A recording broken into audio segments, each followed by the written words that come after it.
introduction, my name is Charles. I am a regional political director of this campaign. I normally cover Western Iowa, but they've asked me to cover the state, talk about the caucus. So I really can't emphasize just how important the caucus is, and you guys know that. Just quick show of hands, who's caucused here before, in the past?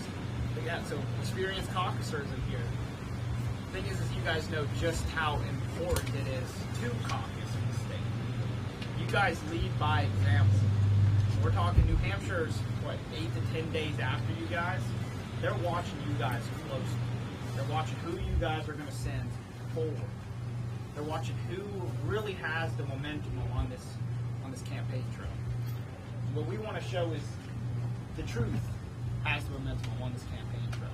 That the man that's going around and speaking the truth, that's going on the debate stage. First time ever on the debate stage, he did not hold any prisoners. He came out hard. Each time he got better. That's what we need as a president. Somebody who's willing to take on those first things and say, you know what, I'm going to get better. I'm going to serve the people and go out and speak the truth. What I have right here, guys, is a caucus card. At the end of this event, co-workers and I are going to come around and we're going to ask you guys to fill these out. During your speech, keep an open mind and an open heart. If this is your God, if you feel that this is your God, or you feel you're even close to this being your God, I just let you guys fill this out. Let us get in touch with you. Let us talk to you. Let us tell you about the caucus. Let us tell you about Vivek. Let us answer your questions. Because you guys are going to have questions after this, you're going to have questions during this. And another point to make is, there's no candidate that's coming out and answering y'all's questions. I give you guys a challenge here. When he's speaking, when he's telling you guys about himself, think of a question. The thing is, each one of you guys have unique mindsets, unique specialties in life, unique things that you are passionate about. Think of them. Think of a question that you think that he can answer. Say, this man has been around, this man has worked hard to be able to answer questions for you, to be the most prepared president that we've had in a very long time. And we saw it on the debate stage, we saw it in Iowa, we saw it everywhere, we saw it nationally, that he's interested in knowing what affects you guys and how he can solve your problems. I think that's important in president candidate. Another thing I want you guys to keep in mind is just how much he's campaigning. This is the 5th event of the day. He's got a 6th, and then he's done for the day. He had 10 the day before, and I think he had 10 the day before that. Can you imagine a Ramaswamy administration working as hard as this man right here? So let's give it up, guys. Your next president right here.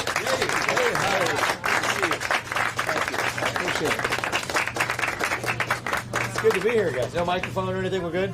That sounds good. I might get a root beer float if they have that. Feel pretty good about it. So it's good to see you guys. I want to have an open conversation. We don't do that enough in this country. I think part of the issue in this country is we've had a culture of fear that has spread like an epidemic across this country. Fear of losing your job. Fear of your kid getting a bad grade in school. Fear of becoming an outcast in your own community. And that culture of fear has completely replaced our culture of free speech in America. And if you ask me, people ask me, how are we doing as a country? What's the health of our country? Is it the number of green pieces of paper in our bank account? Is it the number of ballots we cast every November? You know, the best measure of our country's health right now is the percentage of people who feel free to say what they actually think in public. And right now we're doing poorly. The only way we're going to do better is by all of us, not just me, all of us, starting to speak the truth in the open again.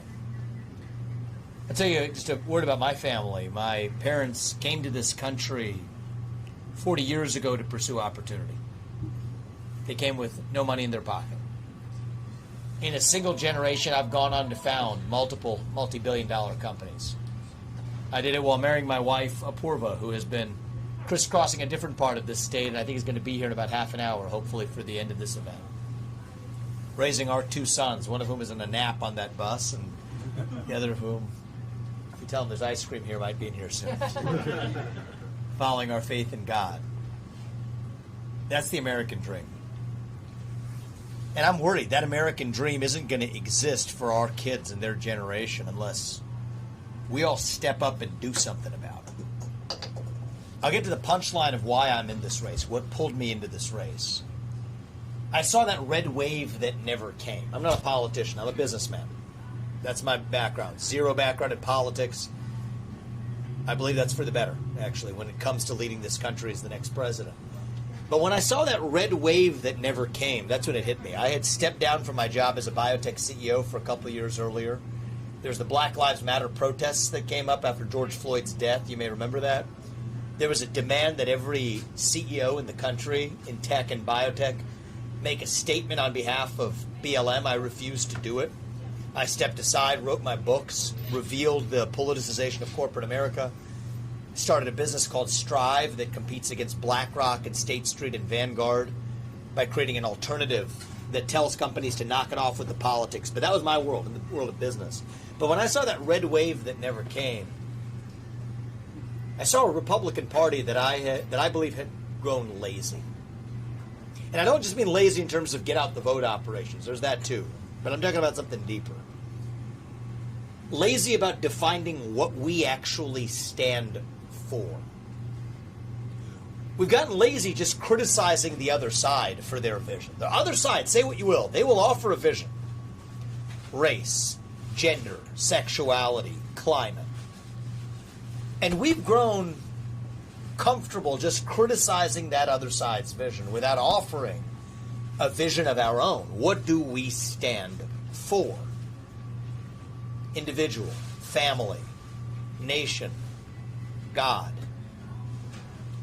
That beats race, gender, sexuality, and climate if we have the courage to actually stand for something. We can't just anymore be a party that's running from something. We're not going to win the war for the soul of our country that way. We got to start running to something. To our vision of what it means to be an American today. That's the question we need to answer. I'm an America First conservative. I am proud of that. I don't apologize for it. Just as my father, my obligation is to my family. As your next president, my sole moral duty is to you, the citizens of this country, not another one. So that's what it means to be America First. But to put this country first, we have to rediscover what this country is. What does it mean to be a citizen of this nation today? To me, it means we believe in the ideals of the American Revolution. The ideals of 1776. Ideals like meritocracy and the pursuit of excellence. The idea that you get ahead in this country not on the color of your skin, but on the content of your character and your contributions. That's why I've said that I will end affirmative action and racial quota systems in every area of American life. It has been a cancer on our national soul, and we are done with it. It means that we believe in the rule of law. And I say this as the kid of legal immigrants to this country. That means your first act of entering this country cannot break the law. That is why I've said that we will use our own military to secure our own southern border and our own northern border too. That's what it means to stand for the rule of law in this country. It means that we, the people, create a government that is accountable to us, not the other way around. That the people who we elect to run the government ought to be the ones who actually run the government, not the managerial bureaucracy in those three-letter agencies that's actually running the show today.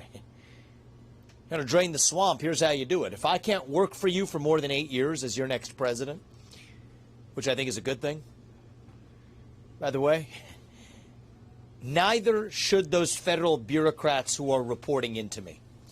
8-year term limits for the bureaucracy instead of those civil service protections. That's how you drain the swamp. 75% reduction in the number of federal bureaucrats by the end of my first term. Don't start with last year's budget as the baseline and try to massage it. Start with 0 as the baseline and ask what's actually necessary. That's how I've run my businesses. That's how countless CEOs across this country run theirs as well. That's how we need to run the federal government. Shut down agencies that should no longer exist. from the FBI to the ATF to the CDC to the IRS to the Nuclear Regulatory Commission to the U.S. Department of Education. We're actually going to get in there and shut them down. These aren't slogans. This is a practical plan. Take the FBI. There's 35,000 employees at the FBI. 20,000 of them are back office bureaucrats at the J. Edgar Hoover building, of all things, in Washington, D.C. They're going to have to go home and find honest work in the private sector. 15,000 of them are cops, agents on the front lines, good people. We'll move them to the U.S. Marshals, which has been much more effective at fighting child sex trafficking. Move them to the DEA on the front lines of the fentanyl epidemic. Move them to the Financial Crimes Enforcement Network at the U.S. Treasury with more expertise to go after complex white-collar theft. The Department of Education, if I'm going to shut it down, does that mean we're giving up on public education in this country? No. It means we take that $80 billion budget and give it back to parents across this country so every parent can choose where they send their kids to schools. And the limited sliver that's used for vocational training, move that to the Department of Labor where it belongs. So these are detailed plans. I mean, we can go into this. I think we have offered and we have the clearest vision for exactly how to shut down that fourth branch of government, the administrative state.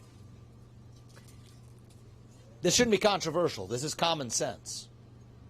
Common sense like the idea that we need elections we can trust and believe in this country. Single-day voting on Election Day as a national holiday with paper ballots and government-issued ID to match the voter file. And yes, English as the sole language that appears on a ballot. I don't think that's too much to ask. These aren't black ideas or white ideas. These aren't even Democrat ideas or Republican ideas. Not really. They shouldn't be. It's deeper than that. These are American ideals that we fought a revolution to secure in this country. And I believe deep in my heart that those ideals still exist. I'm running for president to revive them. It's on the back of our coins, every one of them. Take a look. It says, E pluribus unum. From many, one. That's what we've lost in this country. We've been taught to celebrate our diversity and our differences so much that we forgot all of the ways we are really just the same as Americans, bound by that common set of ideals. And here's how we're going to get it back. It's going to be what I said at the very beginning. It's going to be by all of us, not just me. All of us starting to speak the truth in the open again. Say in public what you will say in private at the dinner table. Say it with a spine. Say it with conviction. Say it with respect. But part of respect is that you respect your neighbor enough to tell him what you actually think. That's what this campaign is about. Speaking the truth, not just when it's easy, but when it's hard. Speaking the truth, not just to the Democrats on the other side, but to the Republicans on our own side right here when necessary, too. That's what I'm doing on that debate stage, and it doesn't always make me a popular figure in our party's establishment. I'll tell you that. Ronna McDaniel, the chairwoman of the RNC, she said, I won't get another cent of funding from the RNC because I called out her leadership and our party's failures. That's okay. I don't report to them. I report to you, the people of this country. I'm the only candidate in this race who can say certain things. That I'll pardon peaceful protesters from January 6th on day one when I'm in office, because that's the right thing to do. That the carbon capture pipeline making its way across a good portion of this state is unconstitutional in its use of eminent domain to seize land of innocent farmers in the name of a climate change agenda that absolutely is a hoax because it has nothing to do with the climate. There's a reason why. Every politician, I've learned this year. I'm a newcomer and it's been eye-opening. every politician dances to the tune of their biggest donor. It's a fact.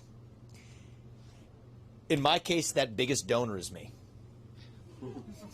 I'm not going to be somebody's circus monkey. I'm not going to be somebody's pawn on a chessboard. Truth be told, I would rather speak the truth and lose this election than to win by playing some politically crafted snakes and ladders. But I think that's going to be the winning strategy. That's not up to me. That's up to you.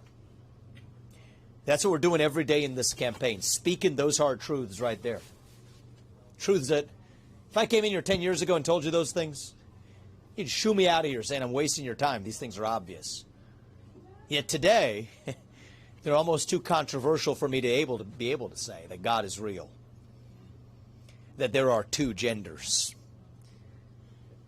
that fossil fuels are a requirement for human prosperity, that reverse racism is racism, that an open border is not a border, that parents determine the education of their children, that the nuclear family is still the greatest form of governance known to man, that capitalism is the best system we have to lift us up from poverty, not crony capitalism, but actual capitalism, that there are 3 branches of government in the United States, not 4, and that the U.S. Constitution is the strongest and greatest guarantor of freedom in human history.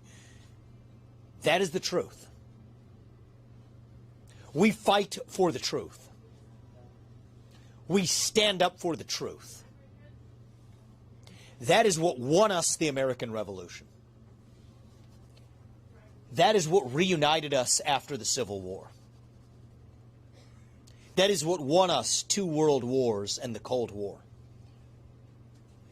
That is what still gives hope to the free world. And if we can revive that dream over group identity and victimhood and grievance, then nobody in the world, not a nation, not a corporation, not a virus, not China, is going to defeat us. That is what American exceptionalism is all about. And with your help, that is what we're going to revive to save this great nation. Thank you for coming out today, guys. God bless you and your families. May God bless our great country. We will not stop until we get this job done, and I want to practice what we preach a little bit. I'm going to sit across the table representing you from Xi Jinping. Okay, so I better be able to take the hard questions from our own voters. So I want to open this up and give me the hard ones. I love that. And give me a root beer float, too. Thank you. How you doing? What's your name? Evelyn Kokenauer. Good to see you. I would take a root beer float if you have one. What size? Or that lemon slushy. That looks good. Whatever's good for you guys. This place is great. Thank you for having us today. I appreciate it. Thank you very much. This place is great. I love this field. I've been looking forward to this one all I've got day. a simple question. Yeah. What's your view on the transgender phenomenon? Phenomenon. Interesting word to use. Call it an epidemic. Yeah. But let's call it what it I don't is. think it's truth, but No, but here's what is truth, I think. yeah. I think it's a mental health condition. And I don't think it's compassionate to, what should I say, vilify those who suffer from it. Especially when it comes to kids. When a kid says that my gender doesn't match my biological sex, scolding them isn't going to make a difference. I think they're crying out for help. They're saying that something's not quite right inside. And kids go through confusion. So the compassionate thing to do is not to affirm that kid's confusion. That's not compassion, that is cruelty. I've met multiple folks in this campaign, 1 or 2 of whom are 2 young women are in their 20s, had their breasts cut off. One of them had her uterus removed in their teens. They now regret their decisions. That's barbaric that we allowed that to happen. So here's where I'm at on that. If you're an adult, we live in a free country. You're free to live your life however you choose, as long as you're not harming anybody else. But adults aren't the same as kids. We will ban genital mutilation or chemical castration under the age of 18, full stop. No gender-affirming care. And you're not going to change the way the rest of us live our lives either. Change the way women compete in sports. Change our language, who uses which bathrooms. No, that doesn't change. That stays exactly the way it is, because we're not going to have... Yes, we don't want a tyranny of the majority, and the Constitution is very good at protecting against that. But what we actually have in this country right now is a new cultural tyranny, a tyranny of the minority. And I reject that, too. There was someone who came to the event the other day. Where were we? I'm losing track. We've gone to so many places. I forget which town it was. We've been to 29 counties this last 5 days, but I remember the room we were in. It was in western Iowa. It was close to... I know where this was. It was close to Council Bluffs, actually, in the western part of this state. Anyway, there was a conservative who came in, identified herself. She was transgender. She said so at the beginning, but said, I appreciate what you're saying about protecting children.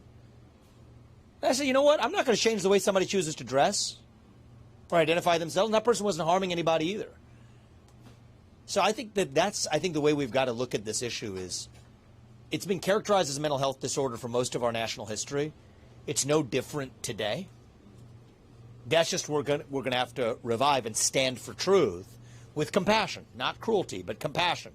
That's who we are, but we're not going to compromise on who we are in the process. Hope that answers your question. Well, I just want to go one step further, though. I went to Philadelphia, where I'm from. Yep. My friend's son is a transgender, whatever. Your friend's son? Yeah, he's 5. 5? Yeah, and since he was 3, he wanted to be a girl because he likes playing with dolls. I'm just telling you the reality. But I thought to myself, it seemed as if the educational system, even nationally, is, if I may use the word, programming these kids. Oh, of course it is. Yeah, and of course they it is. don't even decide, but they're like something, and they're perhaps making, and will make billions of dollars over it. Oh, and there's I used the word epidemic earlier because in a school where a kid comes out identifying as a gender different than their biological sex, it immediately there's an explosion in that same school of the same thing happening. So if gender dysphoria is such a condition of suffering, as I believe for a tiny few it always has been, why on earth are we going out of our way to create even more of that? Right? So that's exactly what we're doing. That's not compassion, that's cruelty. And that's going to end on my watch. We're done indoctrinating our kids with that. A lot of this comes from the U.S. Department of Education, which says you don't get that federal money unless you adopt these toxic racial and gender ideologies. The president can fix that. We'll shut it down, send the money back to parents across this country who can choose where they send their kids to school. Parents determine the education of their children. The 10 things on there, I mean, they're pretty basic, but if we restore that much in our culture, we've gone a long way towards restoring the heart of who we are. Sir, right back there. Have we met before? Yeah, I feel like I've seen you. Yeah. Good to see you again. What will you do if the Democrats cheat this election again? I'm going to make sure that they don't win as a result of it. So the only way we're going to assure that in this election, because you asked about this election, told you what I'll do in the future. Single-day voting on Election Day, national holiday, paper ballots, government-issued ID, and English as the sole language on a ballot. But what are we going to do this time? We only have one choice. This has to be a landslide election. A Reagan 1980-style moral mandate. That's what this has got to be. Can't be anything short of that. A landslide minus some shenanigans is still a decisive victory. That's our only choice. And I think I'm the only person in this race who's going to be able to deliver that for one reason. We're bringing along the next generation. How old are you, if you don't mind me asking? 17. Well, when do you turn 18? February 10th. I'd like to include you in that, then. We're going to tell me your name, rhyme your name again? Nathan Henry. Nathan. And you can vote in the caucus in January. You know that, right? Yep. We're bringing along the next generation at a scale we haven't seen in this party. And the difference between 50.1 and a landslide is that next generation coming along with us. That's what it's going to take. And then we can actually go back and fix the broken rails that we're riding on today. You know, 40% of our donors are first-time ever donors to the GOP. That number is 2% for normal Republican. So we haven't seen this in our party before. It's also why I think we're going to win the Iowa caucus. Many of our supporters, they're not polled. I don't know how many of you here have been polled. Actually, Apurva's here behind you. Let her in. Come on in. Yeah. How are your events? Hi. The first time we're seeing each other today. Thank you. Thank you. Karthik's napping, and Okay. Arjun is walking around somewhere Okay. with Brooke. He came in here, but then it was too. He started to get. My younger one, he's about 7. Our younger one, he's 17 months, so he sees a crowd, he gets a little Yeah, bit. he gets a little nervous. Yeah, the older one is not nervous, but he's napping. We're talking about how we're going to win this election by a margin that is of a kind that we haven't seen since Reagan. And that sounds about as ridiculous for me to say today as it did for Reagan in December of 1979. But I think we're about to do it. And that's also how we're going to unite this country. And I expect you to be a part of this, young man. Your generation, we're doing this for you. You step up and do your part. Speak your mind when you're the only person in a room that's a bold question for you to ask at the age of 17. For the other people, but I know at your generation how hard that is. Shut up, sit down, do as you're told. That's what you're taught in your schools, right? You election denier. Climate denier while you're at it. I mean, this is the environment we live in. And so it's people like you who give me hope. When you're the only person in a room who believes what you do, stand up and say it. And when you do, you'll more often than not find that you weren't actually the only person in that room who believed what you did. That's how courage spreads across this country. So I'm going to do my part. I'm counting on you to do yours too, young man. Good to see you. Thank you. Yes. I've listened to a lot of what you have to say. Thank you. One thing I want to ask you about mandatory civil service. Yes. Out of high school. You haven't talked about that in a while, at least not that I've heard. Yeah. Oh my goodness. Thank you. That This was is a great amazing. gift. Thank you. Thank you. Thank you. Thank you very much. This is great. All right. How about I hold this while you? Will there be any It's laughs? very good stuff. I was kind of eyeing that the whole time since I walked in here. So you read my first book, Woke Inc., I suppose? Thank you. I appreciate that. So my first book, and here's the thing about the books that I've written. It's funny when you enter politics. So Thomas Jefferson, I brought him up before, I alluded to him at least. He was 33 when he wrote the Declaration of Independence. I'm 38. I'm the youngest person ever to run for U.S. president as a Republican. And there's a reason why these revolutions, these revivals, are led by the next generation, actually. I think it takes that next generation to see where we're going. And so anyway, the books I've written, they're not candidate books. I should tell you that. I wrote that first book, Woke Inc., and I say that I would be pleased if everybody read it. I agree with about 95% of what's in there. My own thoughts have evolved. And I think we should want a president. And when you run for president, then they use that to your disadvantage. They'll say, well, Vivek said this thing 3 years ago in this book when I'm exploring ideas, and then try to use that against you. I don't play that game, I'll tell you. You want somebody whose thoughts are going to evolve. So I was really attracted to the idea of civil service, mandatory civil service in this country, to revive that civic spirit and civic identity. I've come to the conclusion, though, that that's not quite the American way to do this. I don't think that young people will quite value it when they're forced to. It's not quite like Israel or South Korea. Here's the minimums that I think we can expect in this country. This is where my policy is running for president. Every high school senior who graduates from high school should be required to pass the same civics test that every immigrant had to pass to become a voting citizen of this country. And tests aren't for everybody. If not, then 6 months in the military or a first responder role. But the basic point is you got to have skin in the game. We cannot just passively inherit a country. We don't value a country. We passively inherit. We value a country that we have a stake in building and creating and knowing something about. We do have a 25% recruitment deficit in our U.S. military. That's a problem. Young people don't want to serve a country that they're taught to hate, that our own military increasingly teaches them to hate as well.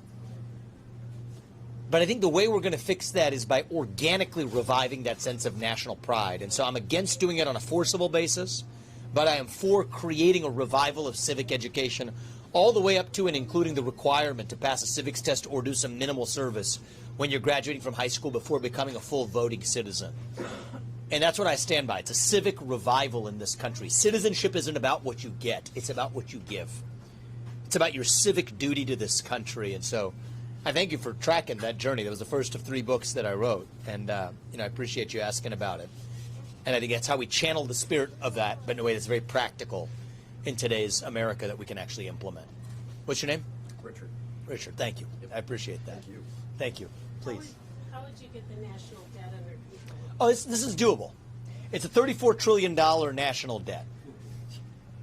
It's about $200,000 of debt on your shoulder. And I say that in your generation because it should be $100,000 each, but it's going to be your generation whose back it falls on. $200,000 on your shoulders that you didn't sign up to have. Here's the answer. I'll be very practical on the answer to this because I could give you the big throw our hands up in the air and blame everybody speech, and there's a lot of blame to go around, but forget that. Let's talk about what we do. Get the oil and natural gas out from underneath our ground, sell it, use it to buy down our national debt. It's the single most effective way to at least get it under control. $7 trillion of that debt was due to 2 wars in Iraq and Afghanistan that did not advance our American interests. Don't repeat those same mistakes in places like Ukraine. Then come in as a CEO and shut down 75% of the federal bureaucracy and start with zero-based budgeting. 0 as the baseline. Not last year's budget, 0 as the baseline. This is how we tackle our national debt, and we don't have a lot of time to do this. I'll tell you exactly how much we have. We have about 5 years. Why do I say 5 years? In about 5 years, the interest payments on our national debt become the largest line item in our federal budget. Once that happens, we're in quicksand. That's what gives me my sense of urgency. I mean, I truly believe if Arjun's in high school before we get this right, we don't have a country left. But it's sooner than that. If we don't get this right in the next 5 years, and I think we need a CEO coming in from the outside to do this, I think without making serious then cuts to things that I won't touch. I won't touch Social Security or Medicare. But after about the next 5 years, that's not an option anymore. And by the way, I want to say a word about Social Security. And the Republican Party is, in many ways, the party of America last. Cut Social Security and other benefits for veterans to be able to ship $200 billion to Ukraine. No. Absolutely not on my watch. But what if I told you there's a way to attack the national debt and increase Social Security benefits? I assume that would be of interest to folks. A lot of people with Social Security benefits aren't really able to get by to live a good life right now for people who paid in. 40 years ago, if we had allowed the Social Security Trust Fund to be invested like a financial advisor tells you to invest your own portfolio, the average person collecting $1,800 per month in Social Security right now would be collecting close to $18,000 per month. Think about that. That's staggering. We can still fix that for our generation while still not cutting it for the prior generation. That's exactly how I do it without making those cuts to Social Security and Medicare. Hope that addresses your question. Thank you. Young man in the back, right there. Where'd that root beer from? Thanks. How do I feel about it? It's a great question. It's going to be what affects your generation. How old are you, if you don't mind me asking? 11. I'm proud of you for coming on a Saturday afternoon. How do you feel about AI? Let me ask you that question.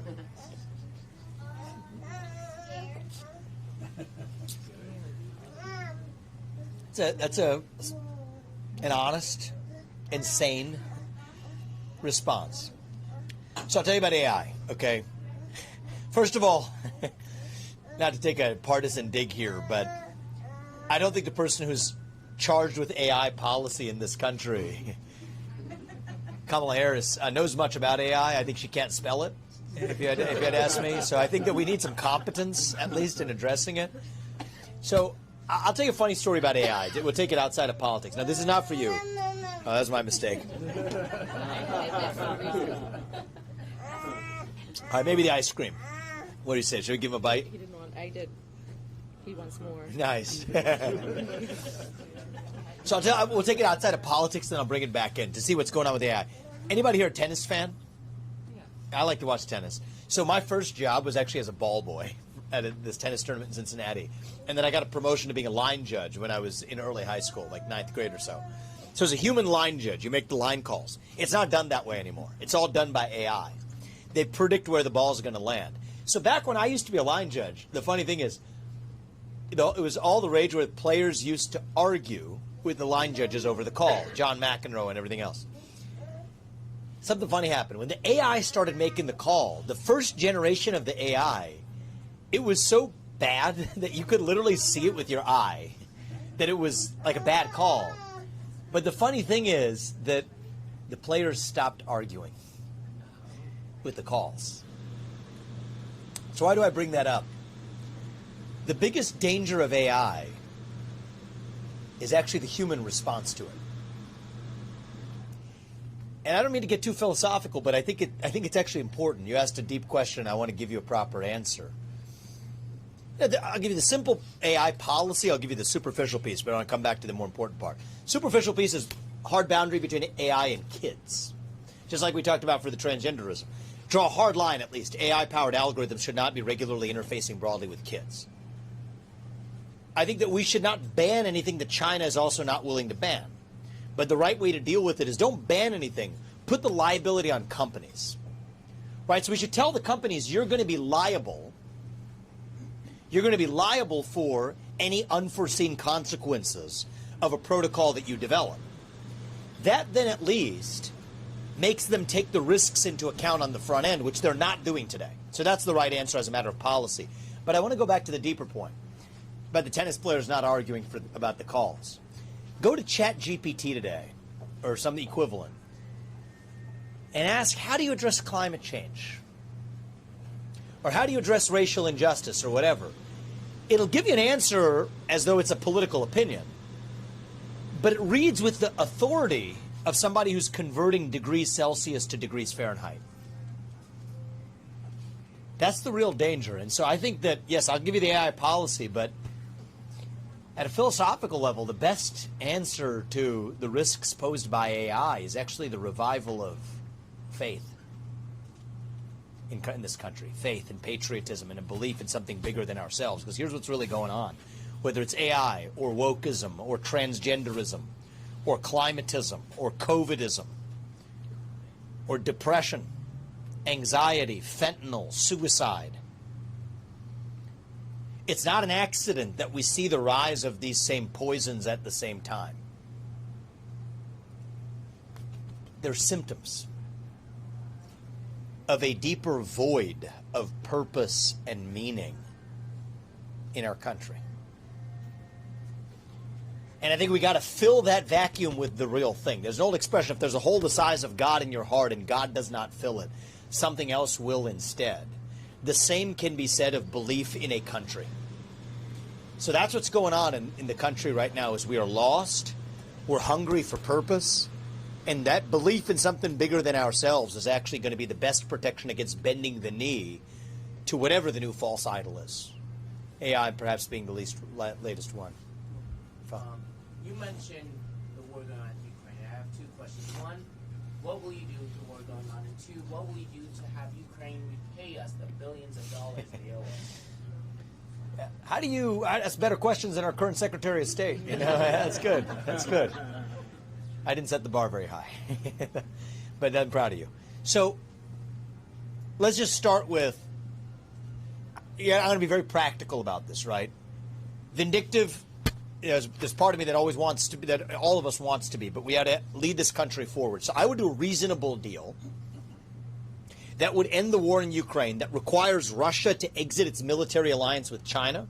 That's the real risk to World War III, is the Russia-China alliance. But in return, we do a reasonable deal that allows Ukraine to come out with its sovereignty intact, some territorial concessions, and make a hard commitment that NATO won't admit Ukraine to NATO. And in the context of that deal, am I going to press that Ukraine gives that $100 billion back? The question is, if we can end this war without being sucked into several hundred billion more and increase the risk of World War III, those are mistakes that were made, but I'm looking at moving this country forward. So that's the reasonable deal that I would do. Don't want to be penny wise and pound foolish. Because right now the big risk is we're marching to World War III with an endless, bottomless pit to get to $7 trillion, which is what we spent in Iraq and Afghanistan. So would I love that back? Yes, but I think that, and I love that, the question from that direction. But I would do a reasonable deal that ends this war immediately with a deal that pulls Russia apart from China, reduces the risk of World War III, and that's my foreign policy in a nutshell. Avoid World War III, declare economic independence from China, and then secure our own homeland in this country. border defenses, cyber defenses, super EMP defenses, missile defenses that we are badly missing. We're more vulnerable than we've ever been in our lifetime. And that will change on my watch. Foreign policy experience of this establishment, it's not the same as foreign policy wisdom. Did you guys, I don't know if any of you saw that most recent debate that we had. A couple of you? I mean, it's amazing. These people don't even know what provinces they want to fight for in eastern Ukraine, and yet actually sending a bunch of our money over so some Ukrainian kleptocrat can buy a bigger house while we talk about cutting Social Security here. That's not happening on my watch. Did you have a question too, sir? Please. So, first of all, I want to commend you on responding to Chris Christie when he was brown-nosing Nikki Haley, telling him to get off the stage, off this race, take a meal and go home. That was just spectacular. And if you came up with that instantly, that was beyond spectacular. It was instant, which is probably why I try to say things nicely more often. But my view is this: I don't bully somebody, but if somebody comes for me, if you hit us when I lead this country, if you hit us, I will hit you back 10 times harder. That's my rule every time. In reference to foreign policy, you don't want to give money outside, which I agree with completely. Are there any instances where you would support an internal strife of another country or a strife with another country? More specifically, China taking over Taiwan. Okay, that's the one I was going to bring up. So, Taiwan is not Ukraine.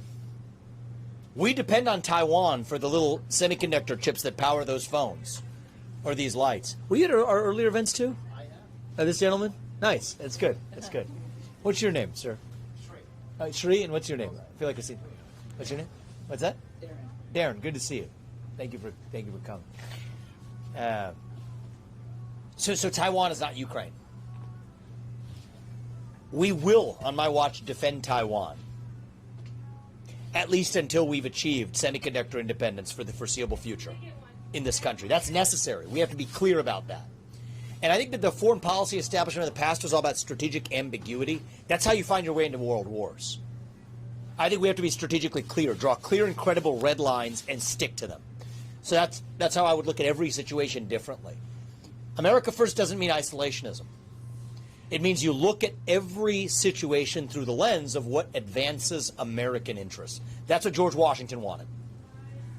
That's the way I'm going to lead this country. Would that not lead to a third world war? It would not, because China would not dare touch Taiwan if we're clear about that under those circumstances. As I said, for the foreseeable future, that's what it's going to be. And there's others. I've offered a comprehensive plan, alliance with India that blocks the Andaman Sea, where China gets half their Middle Eastern oil supplies. I think I'd have a conversation with Xi Jinping to say, listen, you're not buying land in this country. You won't donate to universities in this country. U.S. businesses aren't going to expand into the Chinese market until you're playing by the same set of rules. We'll kick you out of the WTO. That's harder for China than it is for us, which means they're going to then have to play by the same set of rules, and we bring down that risk of World War III. Get Russia out of China's camp. That's also how you reduce the risk of China going after Taiwan. Because right now, their bet is the U.S. won't want to fight Russia and China at the same time. But if you finish that Ukraine war on terms that remove Russia from China's alliance, then China's going to have to think twice. So it's going to take somebody with actual vision to see this through. Can't just be reciting the platitudes of yesterday. But that's what it's going to take to revive our standing and to revive our own fortitude at home. Is it time? Okay, I'm getting my signal here. Here's what I'll say in close. We're getting so many good questions. We're going to a state reps event that we were committed to earlier to speak there. From the national debt to our foreign policy challenges to the indoctrination in our schools, I understand why we're taught to believe that we're a nation in decline, that we're at the end of the ancient Roman Empire, that all we have left is to fight over the scraps of a shrinking pie. I don't think we have to be ancient Rome. I don't think we have to be that nation in decline. I think the truth is, just like my friend here, our nation is really a little young, actually. Going through our own version of adolescence.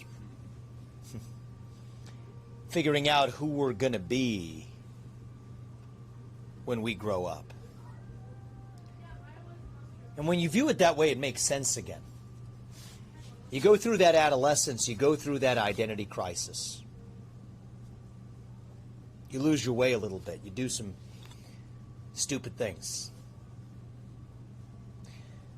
But we are stronger for it when we get to our adulthood on the other side. So no, I don't think we have to be that nation in decline. I think we can still be a nation in our ascent. I want to give you guys a chance to hear from Apurva before we wrap, and she's been crisscrossing this day. First time we're seeing each other since the morning. Well, for a week before that. Yeah. But maybe we want to share some thoughts, Apurva. Well, first of all, I want to thank you for taking the time to come out and meet us, because I grew up not really being that interested in politics. I grew up a lot of times thinking, you keep your head down, you work hard, and you control what you can control. And the government's always, at least as long as I've been alive, not been a very sensible place. So you grew up with Bill Clinton in office and all these people who, I never really trusted politicians. And you controlled what you could control. And what I realized as I got married, I had a job, I'm a doctor, and I trying to take care of our 2 sons, is you might think that you're not interested in the government, but the government is very, very interested in you. And that's partially what we've learned through this journey, through, being on the journey with Vivek over these years, is that it's our responsibility to get involved, even though, we were very happy. We were leaving our lives, taking care of our 2 sons. As you can tell, we have our hands plenty full with just one of the kiddos. But this is why we're doing it. It's because as a parent, you can control so much for your children, but what you can't control is the society they grow up in. And that is really what we're in this for, is because I think Vivek is the best person to set this example, not just as someone who can fight against these other forces that are trying to bring our country down and back and make us apologize for being who we are. And this is part of the side you don't get to see on the debate stage, but I think you got a little sense of today. I mean, he's a kind, wonderful man who has a lot of hope for this country and love for everything that it represents. And I'm very hopeful when I look at this journey that we've made over the past year, that there are so many people who share our values, and we all have this kind of hope and ambition for this country. I think we're going to go the distance. I think this country, I have a lot of hope for us. And so thank you for coming. Thank you for joining in this, and I'll be really great with you. If you all do your part, and we are here to ask you for your help. People like us aren't meant to do this. Coming in from the outside, from the next generation, the system isn't set up for it. It's set up for the super PAC puppet masters to decide who can pay the most money for TV advertisements to force feed down your throats what you then come back and spit out at the ballot box. But it doesn't work that way because Iowa goes first. And you guys can tell the difference between somebody who's giving you poll-tested platitudes versus someone who's sharing their actual convictions. So we're asking for your help. I mean, we're here packed in the back of a ice cream shop here, a malt shop, to spread the word to 100 people who aren't in this room about what we talked about today. To take 15 to 30 minutes of your time on January 15th to save this country. To bring 100 people out to do the same thing. Every one of your voices and votes that day, it's like the equivalent of 1 million people and the impact that it has on selecting the next president. We honestly believe I'm going to win the Iowa caucus. And if I win the Iowa caucus, I'm your next president. We're going to deliver a shock. And if I'm your next president, more importantly, we're going to revive who we are as a country. And that this is our last chance to do it. And so if you all do your part, I promise you that Apurva and I were going to do ours to make sure, not in some cheesy politician kind of way, but in a true way, to make sure that our country's best days are actually still ahead of us. Thank you for coming out today, guys. God bless you and your families. God bless our country.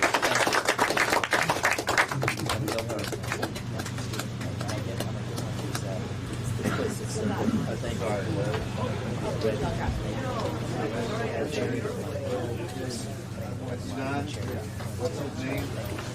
Yeah, he's asking for it. Thanks. Hey, okay, got a few minutes to say hello to everybody? How are you?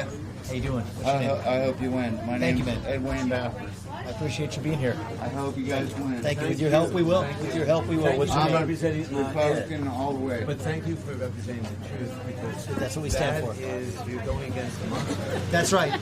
That's right. But you will win because truth has to. That's right. The truth wins. God is the truth. That is, truth How wins in the old are end. you? I'm 38. 38. So you're going to win. You're going to be the next president. I will. With your help, we will. We're going to do this for the country. You come to that Iowa caucus. Have you done it before? No, but I will. We will if you come this time. We got a first timer. Hey, man. Exactly. Make sure you get to caucus. It's our first timer. Thank you. Thank you. It means a lot to me. Thank you for being here, guys. All right. Keep doing it. Keep doing it. That's what we need. That's how we save this country. Every one of us. Continue And doing that. Vivek, just so you know, I didn't even know your name up until an hour and a half ago. Oh, good. I'm glad you're You called here. me, and I'm so glad. I'm glad you're here. Yeah, so that's what it's going to That's what we take. got to do. Thank you. Thank you. I love you, man. I love you back, and thank you for being here. That's a very honest of you, and I appreciate that. Thank you. Thank you for being here. Thank you, man. I love you. I appreciate that. It's a real thing to say, but I love you back. It's true. Thank you, guys. Thank you. You guys have kids? Or? Kids? Yeah, you know what it feels like. You know what it feels like. We're doing it for them. All the eggs are in your basket. Thank you. Thank you, man. I appreciate it. Thank you, guys. Thank you. Yes, yes, we would love that. Hi, how you doing? It's good to see you. Good to see you. Thank you. Yeah, I think you want to do the picture with the girls. I love the back of your phone. Thank you. Thank you. It's beautiful. Yeah. Nice to meet you guys. How old are you? You're 15. Thank you for being here. Thank you for being here, young lady.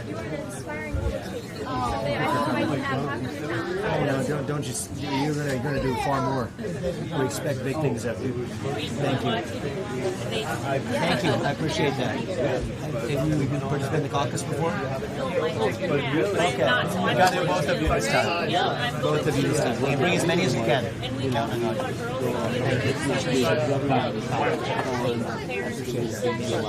That's right. That's always number one. And we say that we're looking at that for our own children as well. Thank you. Eric? Eric, good to see you. Hey, can I get a picture? Yeah, let's do it. Let's do a selfie. Yep. Thank you. Oh, all right, man. Thank you. Appreciate it, buddy. Thank you. I appreciate it. Who do we have collecting? Thank you, Zach. Hey, thank you. Zach can take it. Oh, yes, sir. I just want to let you know I'm only voting in this election if you're on the ballot. Thank you. January 15th. Yes, and That's a key. The I'm caucus is for key. you It's in amazing. Fairfield for sure. So Thank you, man. Bring as many people I out as you will. can. I will. I talk about you with everybody. Thank you. That means a lot. Thank you. Thank you so much for everything. I appreciate it. Oh, is this lemon lime? What are these? Lemon lime? Oh, you got the shirt. They're good. Thank you. You know it's an adventure. What's that good one right there? That rosemary? The one that's least likely to win. Yeah, or the yellow one. We can Thank you. Thank you very much. He's talking about it. Hi. Thank you. But he's celebrating. Thank you. I appreciate what's your name? You are. Oh, you are. Okay, got it. Thank you for being here. Thank you. I appreciate you being here. Spread the message. Thanks for doing what you do too. Thank you, Lucas. I appreciate you being here.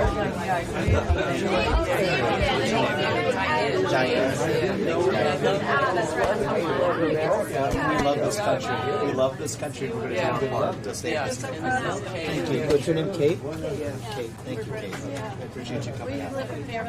You do. You spread the message for us there. Yeah, I've heard good things about it. We would love to actually spend the week there too. It's it's really discouraging. And that's why when I see shows, Stand up and speak your mind. That's what you have to. We all have to. Have you done the caucus before?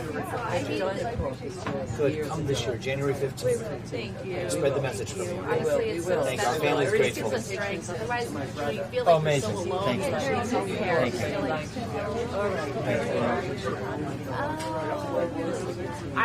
So for medical school I went to Yale, and then for residency I was in New York City. Thank you. I appreciate that. Thank you. Yeah. Good to see you. Thank you guys. You take care. You take care, guys. Thank you.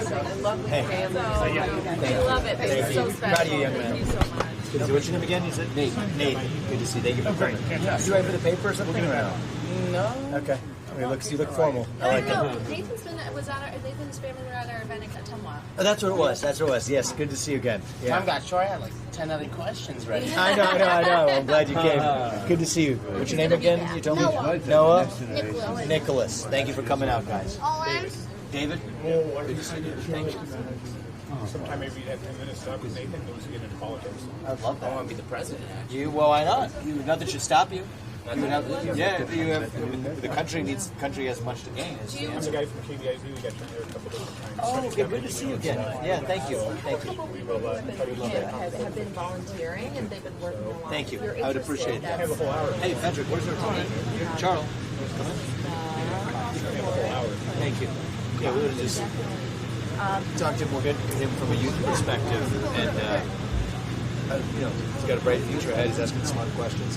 If you're open to helping us for the next 30 days too, I can tell you I'll take your own. You can spread this message. The next 30 days are so valuable to us. Let's continue the dialogue. Basketball and single bag, so our time is basketball and single bag, so we're running. You up in there? Oh, these are okay. These are kids. Okay, got it. Well, thank you. So it's 2 months, 2 years. Amazing, man. Trying to read right. I can tell you are. I can tell you are. I'm proud of you. Thank you. I've got one here. We're going to do our part, and you're going to do yours. Like I said, we'll get back to that one. Okay, I'd love that. Zach, he's which station is that? Yeah, we're going to get a full form. Thank you. Lisa, good to see you guys. Hey, Vivek. Ryan. It's good to see you. Thank you, man. I'm a farmer. Thanks for picking up for the pipeline. Oh, thank you. Yeah, I've got to do that. Here's one more thing. Don't confuse racism with sustainability. Of course. It's about efficiency. We lose efficiency of optional. No, that's efficiency. That's a different point. And same thing with environmentalism. I like clean air and clean water. That's different from climatism. Yes. Separate the two. Oh, yeah, absolutely. In fact, the irony is some of the climate policies are actually poor for clean air and clean water, like electric vehicles. That's Thank you. Nice meeting you guys. Yeah. Thank you guys for being here. I'm gonna. Hi. Thank you. Nice to meet you. Thank you. I'm gonna for sit coming. out. Have you guys done the Iowa caucus before? We haven't. We got to this time. If you sign up with us, we'll tell you exactly where to go. I mean it. It's the equivalent of 1 million people showing up. So we'll ask for your help. I really appreciate that. Thank you. I hope you spread the message. Thank you. Thank you very much. Hey. I just want to thank you for coming. Thank you. You mentioned early on about birth of the country, the ideals that founded this country. Yeah. After the revolution. One of the things that bugs me, nobody pays attention to, is Washington's warning about entangling foreign The alliances. 1796 speech. I know this well. I've read it. And the thing is today, the alliances that we are entangled in or the problem are not the military alliances. Oh, they're not. They're the economic Or the alliances UN. and the UN. Yes, the UN is a big one. And the WHO. So I'm with you on this. I bring up the 1796 speech all the time, and then also John Quincy Adams. We go not in search of monsters to destroy. We've forgotten those. Yes, sir. Absolutely. Thank you, sir. I'm grateful to you for knowing something about the country. That's right. Have you done that with caucus? I run the caucus. Oh, amazing. It's good to have knowledgeable people. We'll spread the message. That 1796 farewell speech is legendary. It guides my vision for this country. Thank you, sir. I swear an oath to the Constitution will keep it. Yeah, the UN includes. We're thinking the same way. So just spread that message in this community because we're not able to reach everybody even in these small events. So if you can help, then we're counting on you. Thank you, sir. Thank you. Safe trip. I appreciate that. Thank you. Thank you.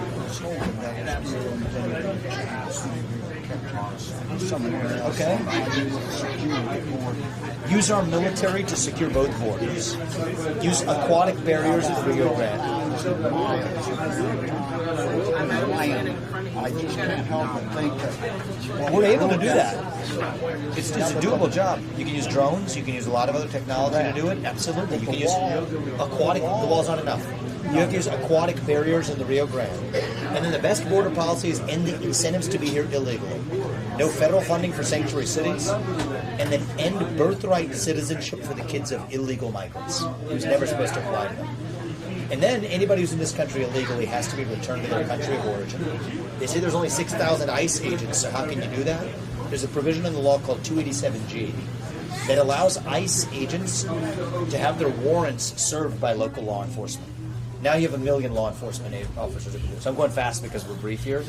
But we have this fixed in 3 months from when I'm in office. It takes a president with a knowledge of the law and with the spine to act. It's our turn to get there. That's right. Thank you. What's your name? Doug. Thank you, Doug. Have you participated in the Iowa caucus before? Good. Spread the message in this community. That's one of the easiest challenges that the president can actually fix pretty quickly. The border crisis. You are. Yes. Life and treasure of this country. Thank you for your service to this country. I appreciate that. We have to pass that pride to the next generation. That means a lot to just keep sharing that story. Thank you. Thank you. What's your name? Joan. I just met you at the State Fair. Oh, good to see you again. Yeah. Okay. Thank you. I appreciate it. Yeah. It's good to be back. Thank you for having us. I just think about Thank you. I appreciate that. Well, with your help, we can get there. It's the caucus done the old-fashioned way. So you know what I say? Spread the message in this community and bring them out. We're going to deliver a surprise. So just sign up with us. We'll stay in touch. Joan? Yeah. Great. Thank you, guys. Means a lot. Carry on. Pray for our country and our families. We'll ask for it. We're going to do our part. Thank you. Thank you, guys. Thank you, Craig. I appreciate it. Yep.